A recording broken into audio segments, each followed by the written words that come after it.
હવે પછીનો છંદ છે પૃથ્વીછંદ. પૃથ્વીછંદ પણ 17 અક્ષરનો છંદ છે. શિખરીણી અને મંદાક્રાંતા 17 અક્ષરના છે, એવી રીતે પૃથ્વીછંદ પણ 17 અક્ષરનો છે. આ પૃથ્વીછંદમાં યતિ 8મા અક્ષરે આવે છે અને પૃથ્વીછંદનો ગણ છે, ગણ બંધારણ છે જ સ ય લગા. હવે આ ગણ બંધારણ અને પૃથ્વીછંદને સમજવા માટે આપણે ઉદાહરણ જાણીએ તો આપણને એના વિશે વધારે ખ્યાલ આવશે. ઉદાહરણ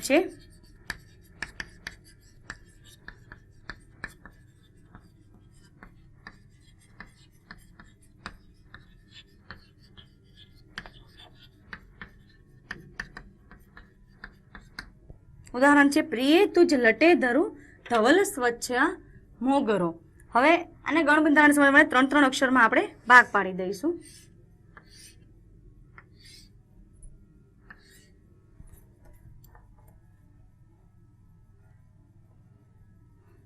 આ છે એ લઘુ અક્ષર છે, ગુરુ અક્ષર લઘુ, લઘુ ગુરુ અને ગુરુ આ જ ગણ આવે છે અહીંયા. પછી લઘુ, લઘુ અને ગુરુ અહીંયા સ ગણ, સ લ ગા. પછી અહીંયા છે લઘુ. હવે રૂ, આ રૂ છે એ અનુસ્વાર મૂકેલો છે એના પર. હવે આ રૂ બોલતા માટે અનુસ્વાર છે એ ભાર દઈને બોલવો પડે છે. ધ રૂ આવી રીતે ભાર દઈને સ્વર ભારથી બોલાય છે, એટલા માટે આ છે એ ગુરુ ગણાય છે. આ અક્ષર, આ ધ છે એ લઘુ છે. લઘુ, ગુરુ અને ગુરુ અહીંયા જ ગણ છે. હવે છે લઘુ, લઘુ.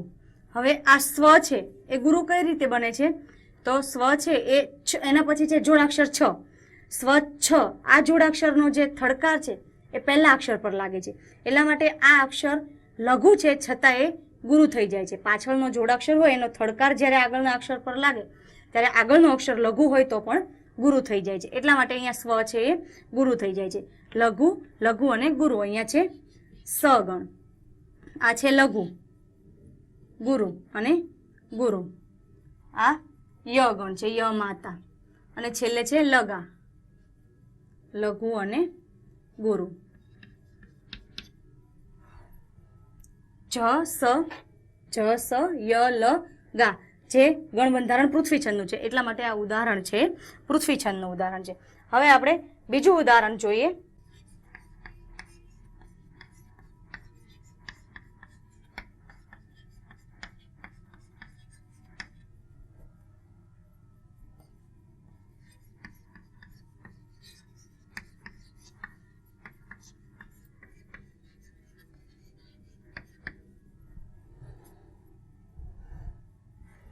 ઘણું કે ઘણું ભાંગવું, ઘણ ઉઠાવ મારી પૂજા.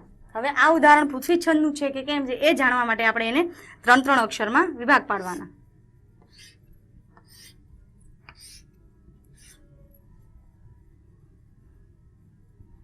હવે પહેલો અક્ષર છે એ લઘુ છે. હવે અહીંયા ઘણું, આ અણુ છે એના પર અનુસ્વાર ભાર સાથે બોલાય છે, એટલા માટે એ ગુરુ છે.